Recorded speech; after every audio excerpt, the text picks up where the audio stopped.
distribuídos, tive uma súbita sensação de que estava sob vigilância e, irando-me rapidamente, vislumbrei uma figura que entrou em uma porta aberta no instante em que me virei. Embora eu tenha corrido rapidamente de volta para o local onde o Shadower havia desaparecido, não consegui encontrar nenhum vestígio dele, mas no breve vislumbre que tive, poderia jurar que tinha visto um rosto branco encimado por uma massa de cabelos amarelos.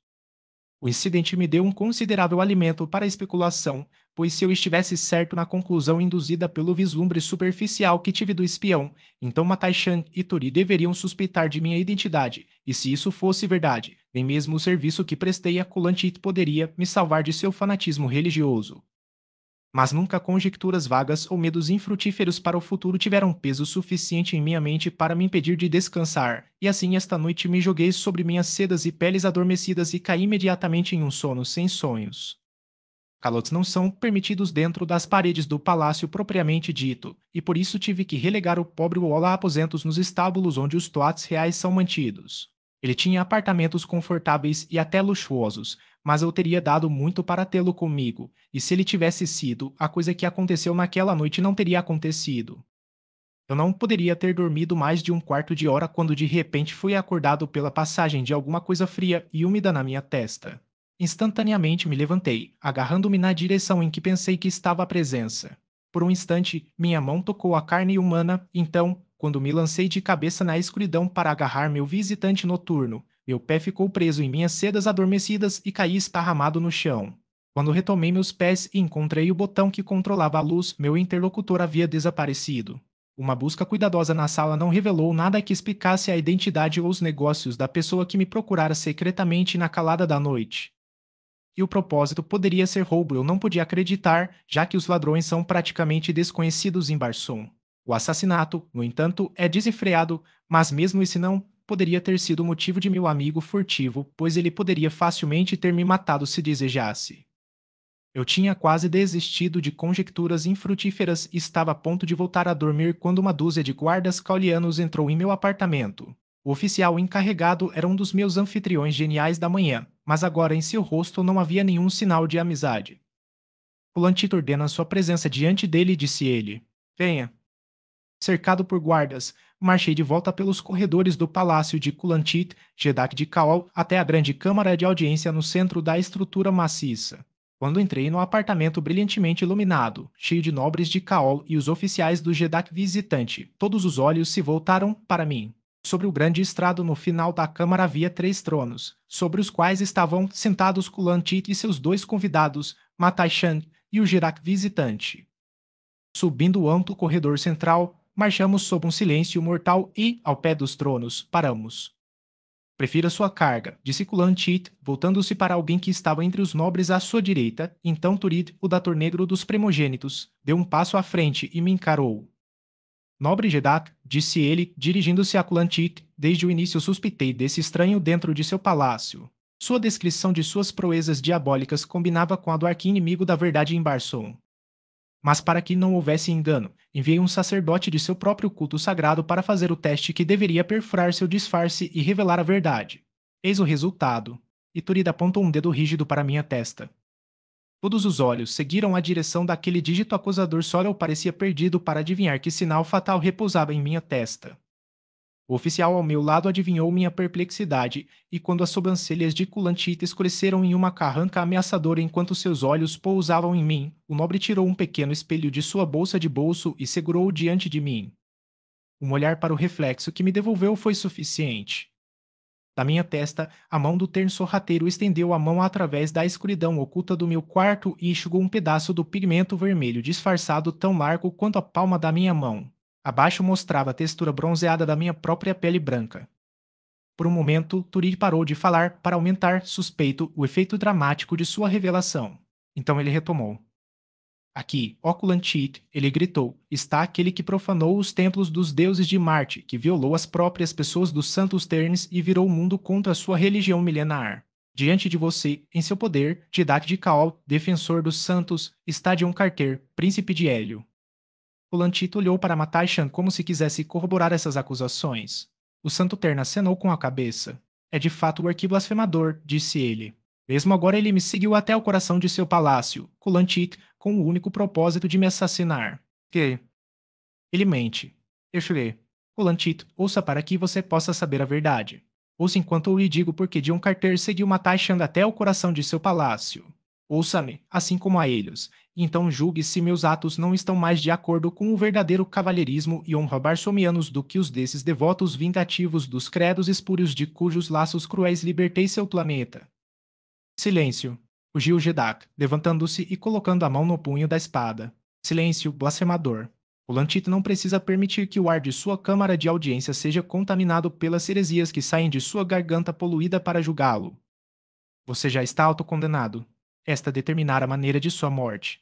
Mesmo o serviço que você prestou às armas de Kaol não lhe valerá nada, era apenas um subterfúgio básico pelo qual você poderia ganhar seu caminho a meu favor e alcançar o lado desse homem santo cuja vida você desejava. Para os poços com ele. Ele concluiu, dirigindo-se ao oficial da minha guarda. Aqui estava um belo passe, de fato. Que chance eu tinha contra uma nação inteira? Que esperança para mim de misericórdia nas mãos do fanático Kulantito com conselheiros como Matai Shan e Turil. O negro sorriu maliciosamente na minha cara. Você não escapará desta vez, homem da terra, ele provocou. Os guardas se fecharam em minha direção. Uma névoa vermelha turvou minha visão. O sangue lutador de meus pais da Virgínia corria quente em minhas veias. A luxúria da batalha em toda sua fúria louca estava sobre mim. Um salto estava ao lado de Turid, e antes que o sorriso diabólico desaparecesse de seu belo rosto, eu o peguei cheio na boca com meu punho cerrado, e quando o bom e velho golpe americano acertou, o dator negro recuou uma dúzia de metros, para se amontoar ao pé do trono de Kulanti, cuspindo sangue e dentes de sua boca machucada. Então desembainhei minha espada e virei, em guarda, para enfrentar uma nação.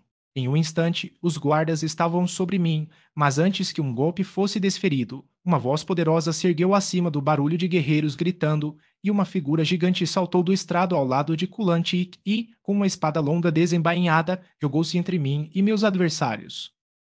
Foi o Jedak visitante. Espere, ele gritou. Se você valoriza minha amizade, Kulantik, e a paz milenar que existiu entre nossos polos, chame seus espadachins, para onde quer que ou contra quem quer que lute contra Dion Carter, príncipe de Hélio, lá ao lado dele e até a morte lute Tuvandin, Tidak de Ptar. Os gritos cessaram e os pontos ameaçadores foram abaixados quando 1000 olhos se voltaram primeiro para Tuvandin surpreso e depois para Kulantik em questão.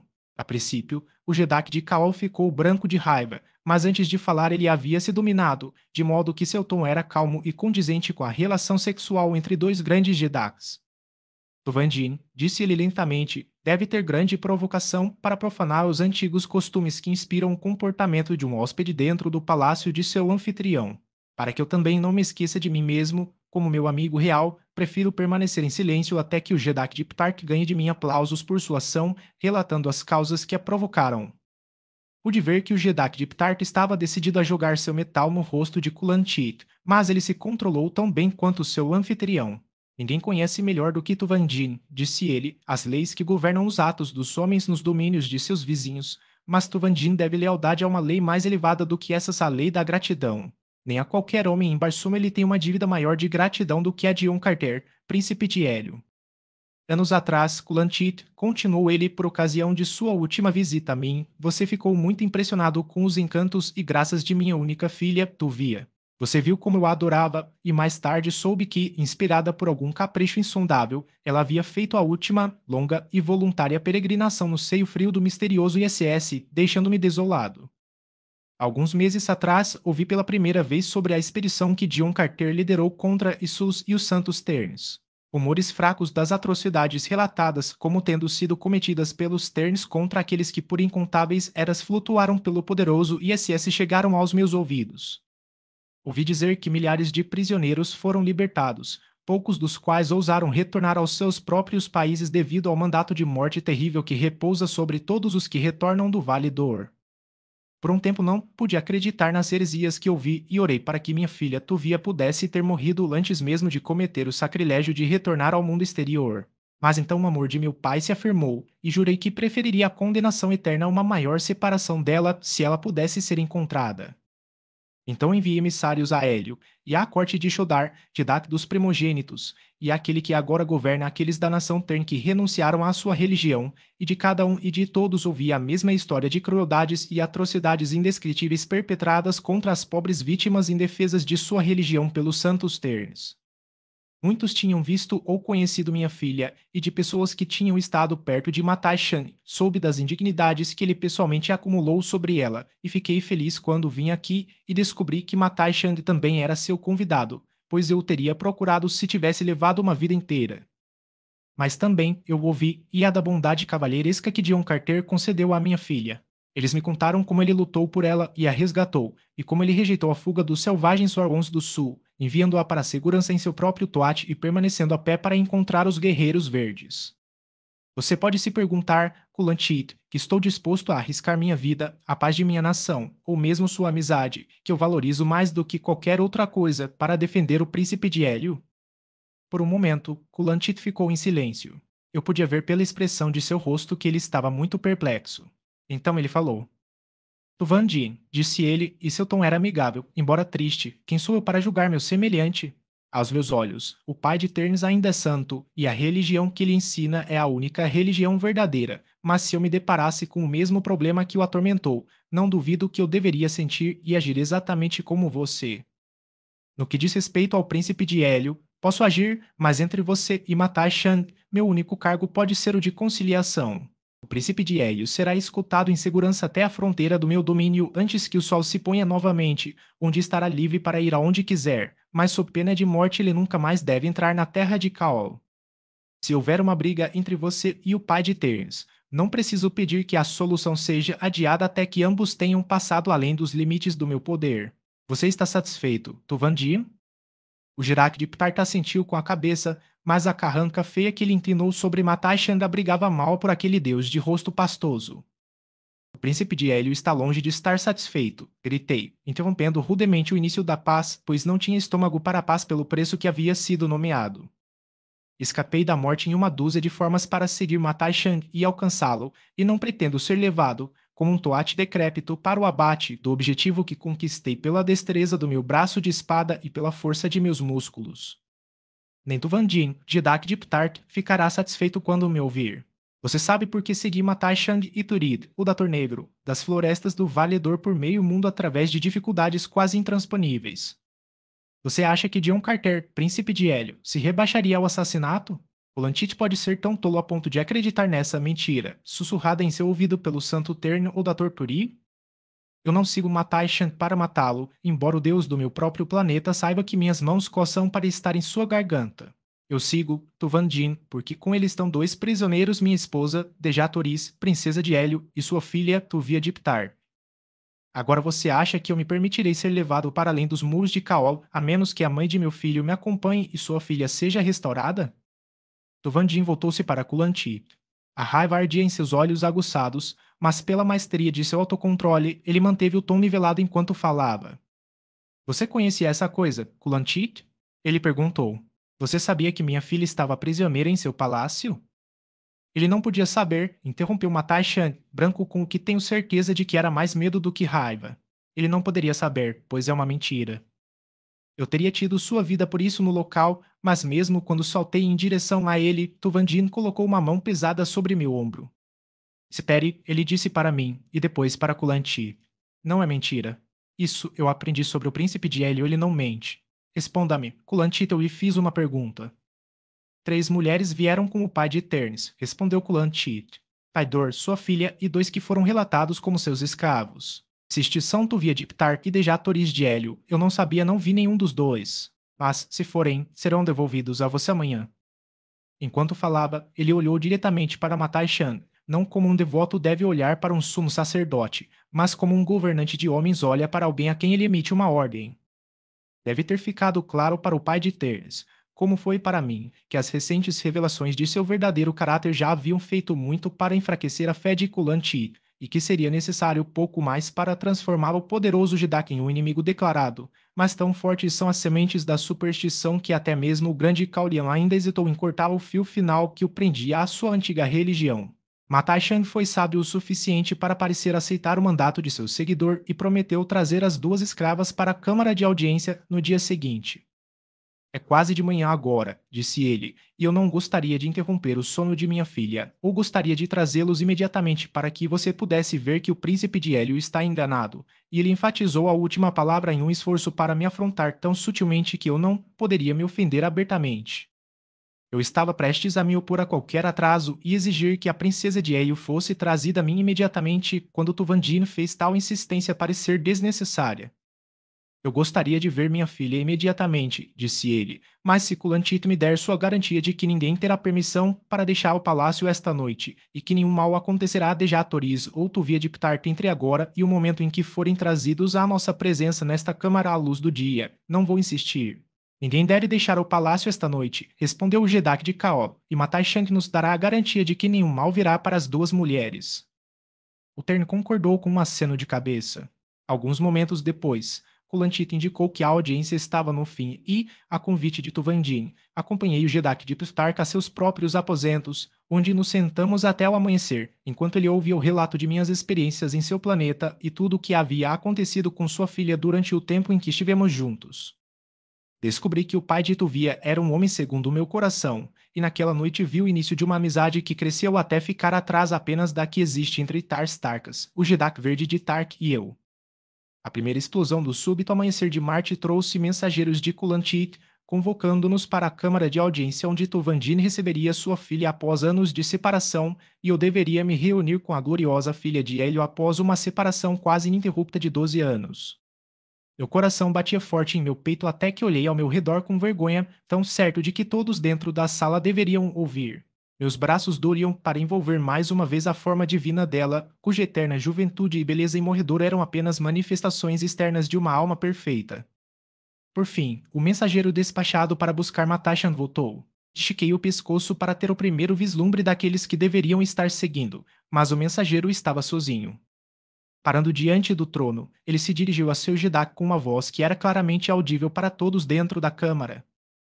Oculantit, o mais poderoso dos Jedaks, ele gritou, à moda da corte, seu mensageiro retorna sozinho, pois quando chegou aos aposentos do pai de Ters, encontrou-os vazios, assim como os ocupados por sua suíte. Oculantit ficou branco. Um gemido baixo irrompeu dos lábios de Tuvandin, que estava ao meu lado, não tendo subido ao trono que o esperava ao lado de seu anfitrião. Por um momento, o silêncio da morte reinou na grande câmara de audiência de Kulantit, Jedak de Kaol. Foi ele quem quebrou o feitiço. Levantando-se de seu trono, ele desceu do estrado para o lado de Tuvandin.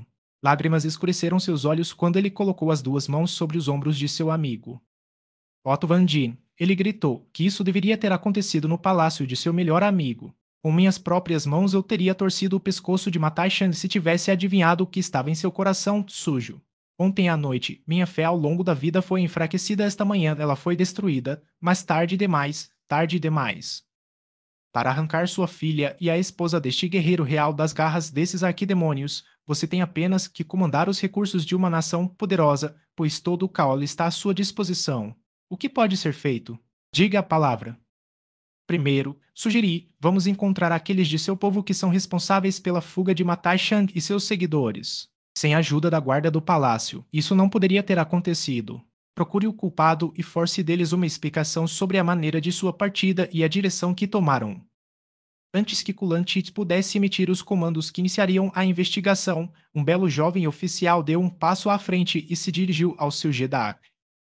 Ó Kulantit, o mais poderoso dos Jedaks, disse ele, eu sou o único responsável por este grave erro. Ontem à noite fui eu quem comandou a guarda do palácio. Eu estava de plantão em outras partes do palácio durante a audiência do início da manhã, e não sabia nada do que aconteceu então, de modo que quando o pai de Ternes me convocou e explicou que era seu desejo que seu grupo fosse expulso apressado da cidade por causa da presença aqui de um inimigo mortal que buscava a vida do santo Icador, fiz apenas o que uma vida inteira de treinamento me ensinou que era a coisa certa a fazer, obedecer àquele que acreditava ser o governante de todos nós, mais poderoso até do que você, o mais poderoso dos Jedaks. Que as consequências e o castigo caiam somente sobre mim, pois só eu sou culpado. Os outros da guarda do palácio que ajudaram na fuga o fizeram sob minhas instruções. Olantito olhou primeiro para mim e depois para Tuvandin, como se pedisse nosso julgamento sobre o homem, Mas o erro era tão evidentemente desculpável que nenhum de nós tinha qualquer mente para ver o jovem oficial sofrer por um erro que qualquer um poderia ter cometido prontamente. Como eles saíram? Perguntou Tuvandin, e que direção eles tomaram. Eles partiram como vieram, respondeu o oficial, em seu próprio aviador. Por algum tempo depois que eles partiram, observei as luzes do navio, que desapareceram finalmente ao norte. Onde ao norte Mataishan poderia encontrar um asilo? Perguntou Tuvandin de Kulantit. Por alguns momentos, o Jedak de Cal ficou com a cabeça baixa, aparentemente imerso em pensamentos. Então uma luz repentina iluminou seu semblante. Eu tenho. Ele gritou. Ainda ontem Matai Chand deixou cair uma dica de seu destino, contando-me sobre uma raça de pessoas diferentes de nós que moram muito ao norte. Eles, disse ele, sempre foram conhecidos pelos santos Terns e eram seguidores devotos e fiéis do antigo culto. Entre eles ele encontraria um refúgio perpétuo, onde nenhum herege mentiroso poderia procurá-lo. É para lá que Matai Chand foi. E em todo o Caol não há nenhum panfleto para onde seguir, gritei. Nem mais perto do Kiptart, respondeu Tuvandin. Espere, eu exclamei, além da orla sul desta grande floresta está o naufrágio do Ternfir que me trouxe tão longe no meu caminho. Se você me emprestar homens para buscá-lo e artífices para me ajudar, posso consertá-lo em 2 dias, Kulanti. Eu estava mais do que meio desconfiado da aparente sinceridade da súbita apostasia do Jedak Cauliano, mas a rapidez com que ele abraçou minha sugestão e o despacho com que uma força de oficiais e homens foi colocada à minha disposição removeu inteiramente o último vestígio de minhas dúvidas. 2 dias depois, o aviador descansou no topo da torre de vigia, pronto para partir. Vandin e Kulantik me ofereceram todos os recursos de 2 nações. Milhões de combatentes estavam à minha disposição, mas meu panfleto só poderia conter outro além de mim e o Ola. Quando subi a bordo dela, Tuvandin tomou seu lugar ao meu lado. Eu lancei um olhar de surpresa questionadora sobre ele. Ele se virou para o mais alto de seus próprios oficiais que o acompanharam a Caol. A você confio o retorno de minha comitiva Aptar, disse ele. Lá meu filho governa habilmente na minha ausência. O príncipe de Hélio não irá sozinho para a terra de seus inimigos. Eu falei. Adeus. Direto para o norte, dia e noite, nossa bússola de destino nos levou atrás do voador em fuga sobre o qual permanecera definido desde que o sintonizei pela primeira vez depois de deixar a fortaleza Tern. No início da segunda noite, notamos que o ar estava ficando perceptivelmente mais frio e, pela distância que havíamos vindo do Equador, tivemos a certeza de que estávamos nos aproximando rapidamente da região ártica do norte. Meu conhecimento dos esforços que haviam sido feitos por incontáveis expedições para explorar aquela terra desconhecida me levou a ser cauteloso, pois nunca havia retornado um aviador que tivesse passado a uma distância considerável além da poderosa barreira de gelo que margia a orla sul da zona gelada. O que aconteceu com eles? Ninguém sabia, apenas que eles passaram para sempre fora da vista do homem para aquele país sombrio e misterioso do polo. A distância da barreira ao polo não era mais do que um voador rápido deveria cobrir em poucas horas, e assim se supunha que alguma catástrofe terrível aguardava aqueles que chegassem à Terra Proibida, como ela passara a ser chamada pelos marcianos do mundo exterior. Foi assim que fui mais devagar à medida que nos aproximávamos da barreira, pois era minha intenção mover-me cautelosamente durante o dia sobre a camada de gelo que eu poderia descobrir, antes de cair em uma armadilha, se realmente houvesse um país habitado no Polo Norte, pois só lá eu poderia imaginar um local onde Matai Chandu pudesse se sentir seguro de Dion Carter, príncipe de Hélio. Estávamos voando a passo de caracol, mas alguns metros acima do solo, literalmente tateando nosso caminho lá através da escuridão, pois ambas as luas haviam se posto e a noite estava negra com as nuvens que podem ser encontradas apenas nas duas extremidades de Marte. De repente, uma imponente parede branca ergueu-se diretamente em nosso caminho e, embora eu tenha jogado o leme com força e invertido nosso motor, era tarde demais para evitar a colisão. Com um estrondo doentio, atingimos o obstáculo alto e iminente 3/4 adiante. O aviador cambaleou pela metade, o motor parou, comum, os tanques de flutuação remendados estouraram e mergulhamos, de cabeça, no chão 6 metros abaixo. Felizmente, nenhum de nós ficou ferido, e quando nos desembaraçamos dos destroços e a lua menor explodiu novamente abaixo do horizonte, descobrimos que estávamos no supé de uma poderosa barreira de gelo, da qual afloravam grandes manchas das colinas de granito que a impediam de invadir mais para o sul. Que destino! Com a jornada quase concluída para ser assim destruído no lado errado daquela parede íngreme e inescalável de rocha e gelo. Olhei para Tuvandin. Ele apenas balançou a cabeça desanimado. O resto da noite passamos tremendo em nossas sedas e peles inadequadas para dormir sobre a neve que fica ao pé da barreira de gelo. Com a luz do dia, meus espíritos maltratados recuperaram algo de sua esperança costumeira, embora eu deva admitir que havia pouco suficiente para eles se alimentarem. O que devemos fazer? Perguntou Tuvandin. Como podemos passar o que é intransponível? Primeiro devemos refutar sua impassabilidade, respondi. Nem devo admitir que seja intransponível antes de eu ter seguido todo o seu círculo e ficar novamente neste local, devotado. Quanto mais cedo começarmos, melhor, pois não vejo outra maneira e levaremos mais de um mês para viajar as milhas cansativas e geladas que estão diante de nós. Por 5 dias de frio, sofrimento e privação, atravessamos o caminho áspero e congelado que fica ao pé da barreira de gelo. Criaturas ferozes e peludas nos atacaram à luz do dia e à escuridão. Nunca, por um momento, estivemos a salvo do ataque repentino de algum enorme demônio do norte. O Apt era nosso inimigo mais consistente e perigoso. É uma criatura enorme, de pelo branco, com 6 membros, 4 dos quais, curtos e pesados, o carregam rapidamente sobre a neve e o gelo, enquanto os outros 2, crescendo para frente de seus ombros de cada lado de seu pescoço longo e poderoso, terminam em mãos brancas e sem pelos, com as quais agarra e segura sua presa. Sua cabeça e boca são mais semelhantes em aparência às de um hipopótamo do que a qualquer outro animal terrestre, exceto que, dos lados da mandíbula inferior, 2 chifres poderosos se curvam ligeiramente para baixo em direção à frente. Seus 2 olhos enormes inspiraram minha maior curiosidade. Eles se estendem em 2 vastas manchas ovais do centro do topo do crânio para baixo de cada lado da cabeça até abaixo das raízes dos chifres, de modo que essas armas realmente crescem da parte inferior dos olhos, que são compostas de vários milhares de ocelos cada. Essa estrutura ocular parecia notável em uma besta cujos esconderijos estavam em um campo brilhante de gelo e neve, embora eu descobrisse, após um exame minucioso de vários que matamos, que cada ocelo é fornecido com sua própria tampa, e que o animal pode à vontade fechar quantas facetas de seus enormes olhos ele escolher. No entanto, eu tinha certeza de que a natureza o havia equipado assim, porque grande parte de sua vida deveria ser passada em recessos subterrâneos escuros. Pouco depois disso, encontramos o maior Apt que tínhamos visto. A criatura tinha 1,80 m de altura no ombro e era tão elegante, limpa e brilhante que eu poderia jurar que ele havia sido preparado recentemente. Ele ficou de frente nos olhando quando nos aproximamos dele, pois achamos uma perda de tempo tentar escapar da fúria bestial perpétua que parece possuir essas criaturas demoníacas, que vagam pelo norte sombrio atacando todos os seres vivos que estão dentro do alcance de seus olhos que veem longe.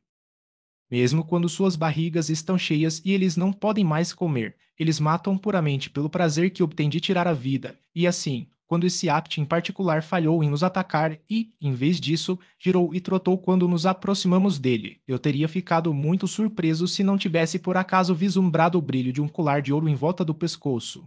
Tuvandin também viu e levou a mesma mensagem de esperança para nós dois. Somente o homem poderia ter colocado aquele colar lá, e como nenhuma raça de marcianos da qual sabíamos alguma coisa jamais tentou domesticar o feroz Apt, ele deve pertencer a um povo do norte de cuja própria existência desconhecíamos, possivelmente aos lendários homens amarelos de Barson, aquela raça outrora poderosa que deveria estar extinta, embora às vezes, pelos teóricos, pensasse ainda existir no norte congelado. Simultaneamente, começamos a trilha da grande besta. O Ola foi rapidamente levado a entender nossos desejos, de modo que era desnecessário tentar manter à vista o animal cujo voo rápido sobre o solo acidentado logo o colocou além de nossa visão. Durante a maior parte de 2 horas, a trilha foi paralela à barreira e, de repente, virou-se em direção a ela através do país mais áspero e aparentemente mais intransponível que eu já tinha visto.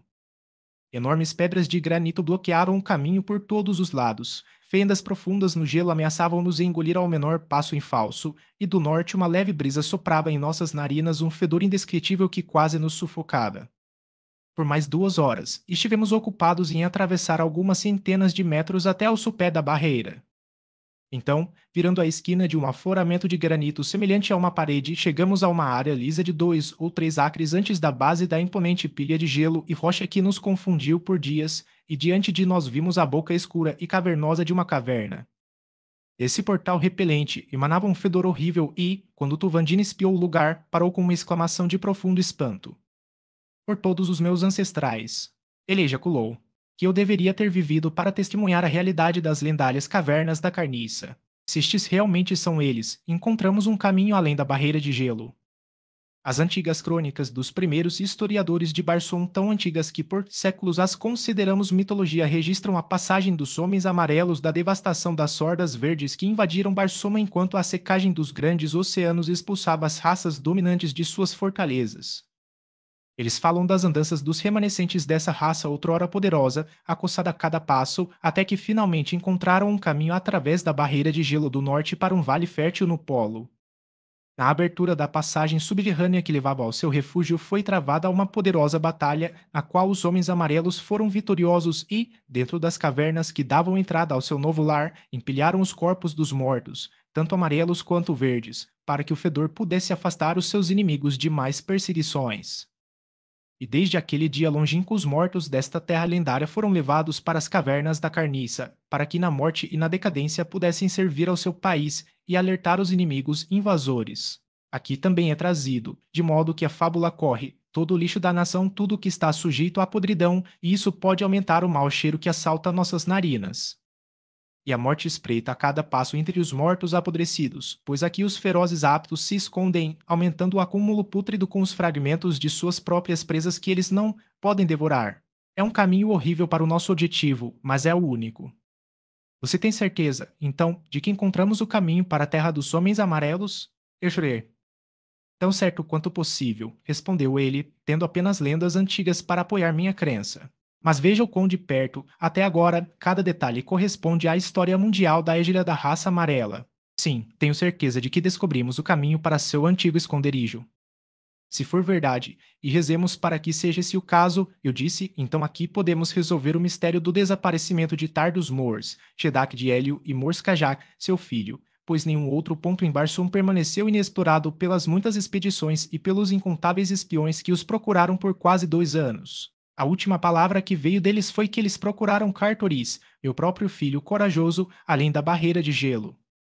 Enquanto conversávamos, estávamos nos aproximando da entrada da caverna e, ao cruzarmos o limiar, parei de me perguntar se os antigos inimigos verdes dos homens amarelos haviam sido interrompidos pelos horrores daquele caminho horrível. Os ossos de homens mortos jaziam no alto do amplo chão da primeira caverna, e sobretudo havia um mingau pútrido de carne em decomposição, através do qual os aptos haviam percorrido uma trilha horrível em direção à entrada da segunda caverna além. O telhado deste primeiro apartamento era baixo, como tudo o que atravessamos posteriormente, de modo que os odores fétidos estavam confinados e condensados a tal ponto que pareciam possuir substância tangível. Estava quase tentado a desembainhar sua espada curta e abrir caminho em busca de ar puro além. O homem pode respirar esse ar poluído e viver? Perguntou Tuvandin, engasgando. Não por muito tempo, imagino, respondi, então vamos nos apressar. Eu irei primeiro, e você traz a retaguarda, com o Ola no meio. Venha, e com as palavras corri para a frente, através da massa fétida de putrefação. Não foi até que passamos por 7 cavernas de tamanhos diferentes e variando pouco no poder e na qualidade de seus fedores que encontramos qualquer oposição física. Então, dentro da 8ª caverna, encontramos um covil de aptos. Uma vintena completa de animais poderosos estava disposta ao redor da câmara. Alguns estavam dormindo, enquanto outros rasgavam as carcaças recém-mortas de presas recém-trazidas, ou lutavam entre si para fazer amor. Aqui, na penumbra de seu lar subterrâneo, o valor de seus grandes olhos era aparente, pois essas cavernas internas estão envoltas em escuridão perpétua que é pouco menos do que escuridão total. Tentar passar pelo meio daquele rebanho feroz parecia, até para mim, o cúmulo da loucura. Então propus a Tuvandin que ele retornasse ao mundo exterior com o Ola, para que os dois pudessem encontrar o caminho para a civilização e voltar com força suficiente para superar não apenas os aptos, mas quaisquer outros obstáculos que possam estar entre nós e nosso objetivo. Nesse ínterim, continuei, posso descobrir algum meio de abrir caminho sozinho para a terra dos homens amarelos, mas se eu não tiver sucesso, apenas uma vida terá sido sacrificada. Se todos nós continuarmos e perecermos, não haverá ninguém para guiar um grupo de socorro a Dejatoris e sua filha. Não voltarei e o deixarei aqui sozinho, John Carter, respondeu Tuvandin. Você vá para a vitória ou para a morte, o Jedak de Ptart permanece ao seu lado. Eu falei. Eu sabia pelo tom dele que era inútil tentar discutir a questão, então me comprometi enviando o Ola de volta com uma nota escrita às pressas dentro de uma pequena caixa de metal e presa em seu pescoço. Ordenei à criatura fiel que procurasse Cartoris em Hélio e, embora meio mundo e incontáveis perigos estivessem entre eles, eu sabia que, se a coisa pudesse ser feita, o Ola o faria. Equipado como era por natureza com velocidade e resistência maravilhosas, e com uma ferocidade assustadora que o tornava páreo para qualquer inimigo do caminho, sua inteligência aguçada e instinto maravilhoso deveriam facilmente fornecer tudo mais que era necessário para o cumprimento bem-sucedido de sua missão. Foi com evidente relutância que a grande besta se virou para me deixar em conformidade com meu comando, e antes que ele partisse, não pude resistir à inclinação de jogar meus braços em volta de seu grande pescoço em um abraço de despedida. Ele esfregou a bochecha contra mim em uma carícia final, e um momento depois estava acelerando pelas cavernas da carniça em direção ao mundo exterior. Em minha nota a Cartoriz, dei instruções explícitas para localizar as cavernas da carniça, impressionando-o com a necessidade de fazer a entrada no país além por esta avenida e não tentar, sob nenhuma circunstância, cruzar a barreira de gelo com uma frota. Eu disse a ele que o que havia além da oitava caverna eu não conseguia nem adivinhar, mas eu tinha certeza de que em algum lugar do outro lado da barreira de gelo sua mãe estava em poder de matar Shang, e que possivelmente seu avô e bisavô também, se vivessem. Além disso, aconselhei-o a chamar Kulanti e o filho de Tuvandin para guerreiros e navios para que a expedição pudesse ser forte o suficiente para garantir o sucesso no primeiro golpe. E concluí: se houver tempo, traga Tars Tarkas com você, pois se eu viver até que você me alcance, posso pensar em poucos prazeres maiores do que lutar mais uma vez, ombro a ombro, com meu velho amigo. Quando o Ola nos deixou, Tovandin e eu, escondidos na sétima caverna, discutimos e descartamos muitos planos para cruzar a oitava câmara. De onde estávamos, vimos que a luta entre os aptos estava diminuindo e que muitos que estavam se alimentando haviam parado e se deitado para dormir.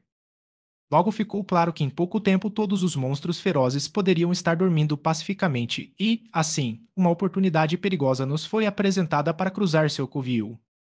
Um por um, os brutos restantes se esticaram sobre a decomposição borbulhante que cobria a massa de ossos no chão de sua toca até que apenas um único apto permaneceu acordado. Este enorme sujeito vagava inquieto, bisbilhotando entre seus companheiros e a liteira abominável da caverna. Ocasionalmente, ele parava para espiar atentamente primeiro uma das saídas da câmara e depois a outra. Todo o seu comportamento era como o de alguém que age como sentinela.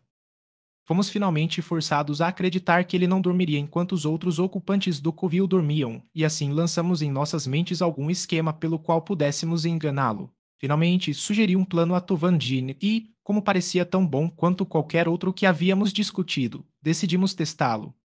Para esse fim, Tovandine colocou-se perto da parede da caverna, ao lado da entrada da oitava câmara, enquanto deliberadamente me mostrara o guardião apto enquanto ele olhava para o nosso retiro. Então eu pulei para o lado oposto da entrada, achatando meu corpo perto da parede. Sem fazer barulho, a grande besta moveu-se rapidamente em direção à sétima caverna para ver que tipo de intruso havia penetrado tão precipitadamente nos arredores de sua habitação. Enquanto ele enfiava a cabeça através da estreita abertura que conecta as duas cavernas, uma pesada espada longa o esperava em ambos os lados, e antes que ele tivesse a oportunidade de emitir um único rosnado, sua cabeça decepada rolou aos nossos pés. Rapidamente olhamos para a oitava câmara, nenhum apto havia se movido. Astejando sobre a carcaça da enorme besta que bloqueava a porta, Tuvandin e eu entramos cautelosamente na cova proibitiva e perigosa. Como caracóis, serpenteamos nosso caminho silencioso e cuidadoso entre as formas enormes e reclinadas. O único som acima de nossa respiração era o barulho de sucção de nossos pés enquanto os erguíamos do lodo de carne em decomposição através do qual rastejávamos. No meio da câmara, uma das bestas poderosas diretamente diante de mim se moveu inquieta no exato instante em que meu pé estava posicionado acima de sua cabeça, sobre o qual eu deveria pisar. Sem fôlego, esperei, equilibrando-me em um pé, pois não ousava mover um músculo. Na minha mão direita estava minha espada curta afiada, a ponta pairando uma polegada acima do pelo grosso sob o qual batia o coração selvagem. Finalmente, o apto relaxou, suspirando, como na passagem de um sonho ruim, e retomou a respiração regular de um sono profundo. Plantei meu pé erguido além da cabeça feroz e um instante depois pisei sobre a besta.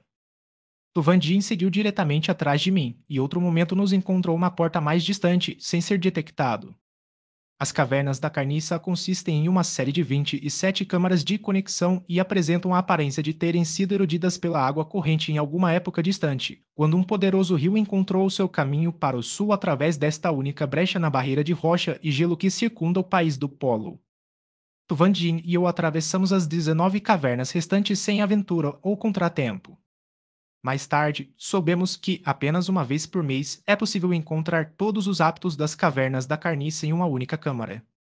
Outras vezes, eles vagam sozinhos ou em pares dentro e fora das cavernas, de modo que teria sido praticamente impossível para dois homens passarem por todas as 27 câmaras sem encontrar um apt em quase todas elas.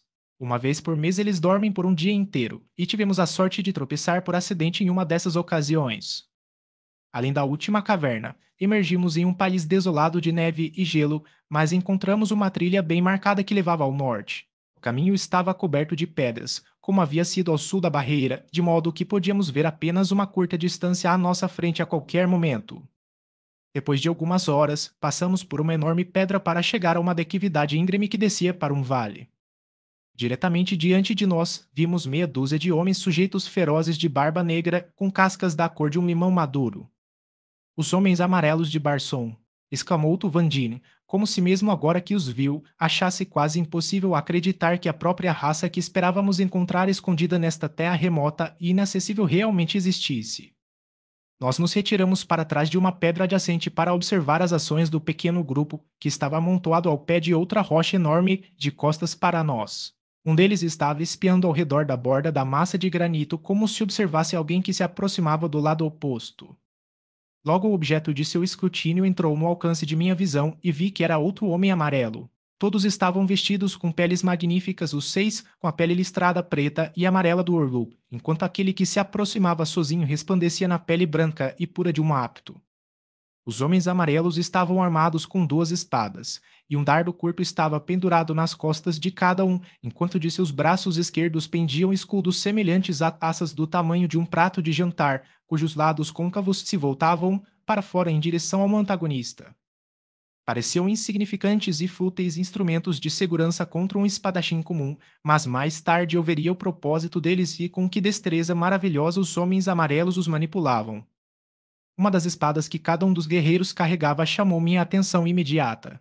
Eu chamo isso de espada, mas na verdade era uma lâmina afiada com um gancho completo na extremidade. A outra espada tinha aproximadamente o mesmo comprimento do instrumento em forma de gancho e estava em algum lugar entre a minha espada longa e a minha espada curta. Era reto e de dois gumes. Além das armas que enumerei, cada homem carregava uma adaga em seu arnês. Quando o de pelo branco se aproximou, os seis seguraram suas espadas com mais firmeza o instrumento em forma de gancho na mão esquerda, a espada reta na direita, enquanto acima do pulso esquerdo o pequeno escudo era mantido rígido sobre uma pulseira de metal.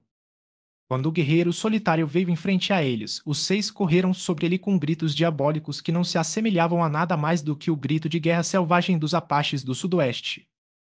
Instantaneamente, o ataque desembainhou as duas espadas e, quando os seis caíram sobre ele, testemunhei uma luta tão bonita quanto se poderia ver. Com seus ganchos afiados, os combatentes tentavam agarrar um adversário, mas como um relâmpago o escudo em forma de taça saltava diante da arma de dardo e em sua cavidade o gancho mergulhava. Certa vez, o guerreiro solitário pegou um antagonista na lateral com seu gancho e, puxando-o para perto, passou sua espada por ele.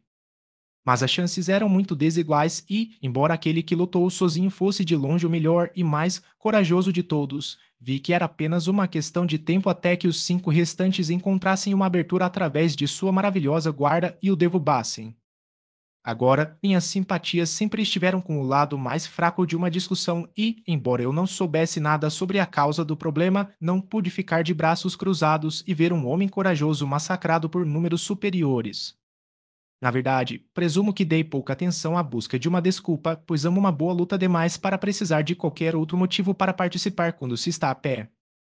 Foi assim que, antes que Tuvandino soubesse o que eu estava fazendo, ele me viu de pé ao lado do homem amarelo vestido de branco, lutando como um louco com seus cinco adversários. Tuvandino não demorou muito para se juntar a mim, e, embora achássemos a arma em forma de gancho uma coisa estranha e selvagem com a qual lidar, nós três logo despachamos os cinco guerreiros de barba negra que se opunham a nós. Quando a batalha acabou, nosso novo conhecido virou-se para mim e, removendo o escudo do pulso, estendeu-o. Eu não sabia o significado de seu ato, mas julguei que era apenas uma forma de expressar sua gratidão a mim. Mais tarde, aprendi que simbolizava a oferta da vida de um homem em troca de algum grande favor feito a ele, e meu ato de recusar, que fiz imediatamente, era o que se esperava de mim. Então aceite de Talu, príncipe de Marintina, disse o homem amarelo, este sinal de minha gratidão, e enfiando a mão por baixo de uma de suas mangas largas, ele retirou uma pulseira e a colocou em meu braço. Ele então passou pela mesma cerimônia com Tuvandin. Em seguida, ele perguntou nossos nomes e de que terra viemos. Ele parecia bastante familiarizado com a geografia do mundo exterior e quando disse que era de Hélio, ele ergueu as sobrancelhas. Ah, disse ele, você procura seu governante e sua companhia? Você conhece eles? Eu perguntei. Mas pouco mais do que isso, eles foram capturados por meu tio Salensuzou, Jedak de Jedax, governante de Okar, terra dos homens amarelos de Barsum. Quanto ao destino deles, nada sei, pois estou em guerra com meu tio, que esmagaria meu poder no Principado de Marentina. Aqueles de quem você acabou de me salvar são guerreiros que ele enviou para me encontrar e matar, pois eles sabem que muitas vezes venho sozinho para caçar e matar o apto sagrado que Salensuzou tanto reverencia. É em parte porque odeio sua religião que Salensuzou me odeia, mas principalmente ele teme meu poder crescente e a grande facção que surgiu em Okar que ficaria feliz em me ver governante de Okar e Jedak de Jedax em seu lugar. Ele é um mestre cruel e tirânico que todos odeiam, e se não fosse pelo grande medo que eles têm dele, eu poderia levantar um exército da noite para o dia que acabaria com os poucos que poderiam permanecer leais a ele. Meu próprio povo é fiel a mim, e o pequeno vale de Marentina não paga tributo à corte de Salençuzola há um ano. Nem ele pode nos forçar, pois uma dúzia de homens pode manter o caminho estreito para Marentina contra 1 milhão. Mas agora, quanto aos seus próprios assuntos. Como posso ajudá-lo? Meu palácio está à sua disposição, se você quiser me honrar vindo para Marentina. Quando o nosso trabalho estiver concluído, teremos o maior prazer em aceitar seu convite, respondi. Mas agora você pode nos ajudar mais, direcionando-nos para a corte de Salensuzou e sugerindo alguns meios pelos quais podemos obter adição na cidade e no palácio, ou em qualquer outro lugar onde encontremos nossos amigos confinados. Talu olhou tristemente para nossos rostos suaves e para a pele vermelha de Tuvandin e minha pele branca. Primeiro você deve vir para Marentina, disse ele, pois uma grande mudança deve ser feita em sua aparência antes que você possa esperar entrar em qualquer cidade em Okar. Você deve ter rostos amarelos e barbas negras, e suas roupas e ornamentos devem ser os menos propensos a levantar suspeitas. Em meu palácio está alguém que pode fazer você parecer um homem verdadeiramente amarelo como o próprio Salensuzou.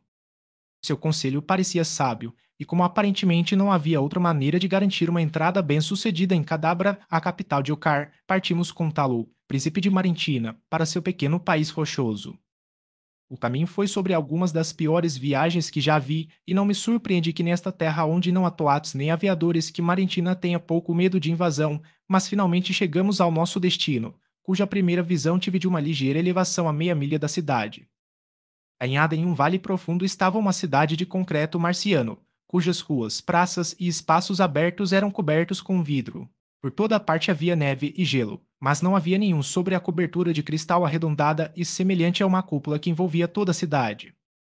Então vi como essas pessoas combatiam os rigores do Ártico e viviam no luxo e no conforto em meio a uma terra de gelo perpétuo. Suas cidades eram verdadeiras estufas e, quando cheguei a esta, meu respeito e admiração pela habilidade científica e de engenharia dessa nação enterrada eram ilimitados. No momento em que entramos na cidade, Talu jogou fora suas roupas externas de pele, assim como nós, e vi que suas roupas diferiam um pouco das raças vermelhas de Barsum. Exceto por seu arnês de couro, coberto de joias e metal, ele estava nu. Nem se poderia usar roupas confortavelmente naquela atmosfera quente e úmida. Por 3 dias permanecemos convidados do príncipe Talu e, durante esse tempo, ele nos deu toda a atenção e cortesia ao seu alcance. Ele nos mostrou tudo o que interessava em sua grande cidade. A planta da atmosfera de Marentina manterá a vida indefinidamente nas cidades do Polo Norte, depois que toda a vida no equilíbrio de Marte moribundo for extinta devido à falha do suprimento de ar, caso a grande planta central deixe de funcionar novamente como naquela ocasião memorável que me deu a oportunidade de restaurar a vida e a felicidade ao mundo estranho que eu já havia aprendido a amar tão bem. Ele nos mostrou o sistema de aquecimento que armazena os raios do sol em grandes reservatórios sob a cidade, e quão pouco é necessário para manter o calor perpétuo do verão do glorioso jardim dentro deste paraíso ártico. Largas avenidas de grama costuradas, com a semente da vegetação ocre do fundo do Mar Morto carregavam o tráfego silencioso de voadores terrestres leves e arejados que são a única forma de transporte artificial usada ao norte da gigantesca barreira de gelo. Os pneus largos desses aviadores únicos são apenas sacos de gás semelhantes à borracha cheios do oitavo raio barsomiano, ou raio de propulsão, aquela notável descoberta dos marcianos que tornou possível as grandes frotas de poderosos dirigíveis que tornam supremo o homem vermelho do mundo exterior. É esse raio que impulsiona a luz inerente ou refletida do planeta para o espaço e, quando confinado, dá à nave marciana sua flutuabilidade aérea. Os pilotos terrestres de Marentina contêm flutuabilidade suficiente em suas rodas semelhantes a automóveis para dar tração aos carros para fins de direção, embora as rodas traseiras sejam voltadas para o motor e ajudem a acionar a máquina, a maior parte desse trabalho é transportada por uma pequena hélice na polpa. Não conheço sensação mais deliciosa do que a de andar em um desses carros luxuosamente decorados que deslizam, leves e arejados como penas, ao longo das avenidas macias e cobertas de musgo de Marentina. Eles se movem com absoluto silêncio entre as bordas do pasto carmesim e sob árvores arqueadas, lindas com as flores maravilhosas que marcam tantas das variedades altamente cultivadas de vegetação barsomiana. No final do terceiro dia, o barbeiro da corte não consigo pensar em nenhuma outra denominação terrena para descrevê-lo havia operado uma transformação tão notável em Tuvandin e em mim que nossas próprias esposas nunca nos teriam conhecido. Nossas peles eram da mesma cor de limão que as dele, e grandes barbas e bigodes negros haviam sido habilmente afixados em nossos rostos lisos. As armadilhas dos guerreiros de Okar ajudaram no engano, e para usar além das cidades de estufa, cada um de nós tinha ternos de orluque listrado de preto e amarelo. Talu nos deu instruções cuidadosas para a viagem a Cadabra, a capital da nação Okar, que é o nome racial dos Homens Amarelos. Este bom amigo até nos acompanhou parte do caminho e, em seguida, prometendo nos ajudar de qualquer maneira que achasse possível, nos deu adeus. Ao se despedir, ele colocou no meu dedo um anel curiosamente trabalhado cravejado de uma pedra preta morta e sem brilho, que parecia mais um pouco de carvão betuminoso do que a inestimável gema Barsomian que na realidade é. Houve apenas 3 outros cortados da pedra-mãe, disse ele, que está em minha posse. Esses 3 são usados por nobres de alta confiança, todos os quais foram enviados em missões secretas para a corte de Salensuzou. Se você chegar a menos de 15 metros de qualquer um desses 3, sentirá uma sensação rápida e aguda no dedo em que usa este anel. Aquele que usa um de seus companheiros experimentará a mesma sensação, é causada por uma ação elétrica que ocorre no momento em que 2 dessas gemas cortadas da mesma pedra-mãe entram no raio do poder uma da outra. Por meio deles sabereis que está à mão um amigo de quem podeis contar para obter ajuda em tempo de necessidade. Se outro portador de uma dessas pedras preciosas pedir ajuda, não negue, e se a morte o ameaçar, engula o anel em vez de deixá-lo cair nas mãos dos inimigos. Guarde-o com sua vida, John Carter, pois algum dia isso pode significar mais do que vida para você. Com essa admoestação de despedida, nosso bom amigo voltou-se para Marentina e voltamos nossos rostos na direção da cidade de Cadabra e da corte de Salensuzou, Tidak de Jedax. Naquela mesma noite, avistamos a cidade murada e com telhado de vidro de Cadabra. Encontra-se em uma depressão baixa perto do polo, cercada por colinas rochosas cobertas de neve. Na passagem pela qual entramos no vale, tínhamos uma vista esplêndida desta grande cidade do norte. Suas cúpulas de cristal brilhavam sob a luz do sol brilhante brilhando acima da parede externa coberta de gelo que circunda todos os 100 quilômetros de sua circunferência. Em intervalos regulares, grandes portões dão entrada à cidade, mas mesmo à distância de onde olhamos para a pilha maciça, podemos ver que todos estavam fechados e, de acordo com a sugestão de Talu, adiamos a tentativa de entrar na cidade até a manhã seguinte. Como ele havia dito, encontramos inúmeras cavernas nas encostas ao nosso redor, e em uma delas nos arrastamos durante a noite. Nossas peles quentes de Orluk nos mantiveram perfeitamente confortáveis, e foi só depois de um sono muito revigorante que acordamos logo após o amanhecer da manhã seguinte. A cidade já estava agitada e de vários dos portões vimos grupos de homens amarelos emergindo, seguindo de perto cada detalhe das instruções que nos foram dadas por nosso bom amigo de Marentina. Permanecemos escondidos por várias horas até que um grupo de cerca de meia dúzia de guerreiros passou pela trilha abaixo de nosso esconderijo e entrou nas colinas, por meio da passagem pela qual havíamos vindo na noite anterior. Depois de dar-lhes tempo para ficarem bem fora da vista de nossa caverna, Tuvandin e eu rastejamos para fora e os seguimos, alcançando-os quando estavam bem nas colinas. Quando chegamos quase a eles, chamei em voz alta seu líder, quando todo o grupo parou e se virou para nós. O teste crucial havia chegado. Se pudéssemos enganar esses homens, o resto seria comparativamente fácil. Kaor, choei quando me aproximei deles. Kaor, respondeu o oficial encarregado do grupo. Somos de Lau, continuei, dando o nome da cidade mais remota de Okar, que tem pouca ou nenhuma relação com Cadabra. Ainda ontem chegamos, e esta manhã o capitão do portão nos disse que você estava saindo para caçar orlugs, que é um esporte que não encontramos em nossa própria vizinhança. Nós nos apressamos atrás de você para orar para que você nos permita acompanhá-lo. O oficial foi totalmente enganado e graciosamente permitiu que fôssemos com eles durante o dia. O palpite casual de que eles estavam presos a uma caça ao Urluk mostrou-se correto, e Talu disse que as chances eram de 10 para 1 de que essa seria a missão de qualquer grupo que deixasse Cadabra pela passagem pela qual entramos no vale, já que esse caminho leva diretamente às vastas planícies frequentadas por essa besta de rapina elefantina. No que diz respeito à caçada, o dia foi um fracasso, pois não vimos um único urlu, mas isso provou ser mais do que afortunado para nós, uma vez que os homens amarelos estavam tão desapontados com seu infortúnio que não entrariam na cidade pelo mesmo portão pelo qual a haviam deixado pela manhã, pois parecia que haviam se vangloriado muito ao capitão daquele portão sobre sua habilidade nesse esporte perigoso. Nós, portanto, nos aproximamos de Cadabra em um ponto a vários quilômetros daquele em que o grupo o havia abandonado pela manhã e, portanto, fomos aliviados do perigo de perguntas e explicações embaraçosas por parte do capitão do portão, a quem dissemos ter nos encaminhado para este grupo de caça em particular. Tínhamos chegado bem perto da cidade quando minha atenção foi atraída para um poço alto e preto que erguia a cabeça várias centenas de metros no ar do que parecia ser uma massa emaranhada de lixo ou destroços, agora parcialmente coberta de neve. Não ousei arriscar uma investigação por medo de levantar suspeitas por evidente ignorância de algo que, como homem amarelo, eu deveria saber, mas antes de chegarmos ao portão da cidade, eu deveria aprender o propósito daquele poço sombrio e o significado do poderoso acúmulo abaixo dele. Tínhamos chegado quase ao portão quando um dos membros do grupo chamou seus companheiros, ao mesmo tempo apontando para o horizonte sul distante. Seguindo a direção que ele indicou, meus olhos viram o casco de um grande aviador se aproximando rapidamente de cima da crista das colinas circundantes. Ainda outros tolos que resolveriam os mistérios do norte proibido, disse o oficial, meio para si mesmo. Eles nunca cessarão sua curiosidade fatal. Esperemos que não, respondeu um dos guerreiros, pois então o que devemos fazer pelos escravos e pelo esporte? Verdade, mas que bestas estúpidas eles são para continuar a vir para uma região de onde nenhum deles jamais voltou. Vamos ficar e assistir ao final deste, sugeriu um dos homens. O policial olhou para a cidade. O relógio o viu, disse ele, podemos permanecer, pois podemos ser necessários.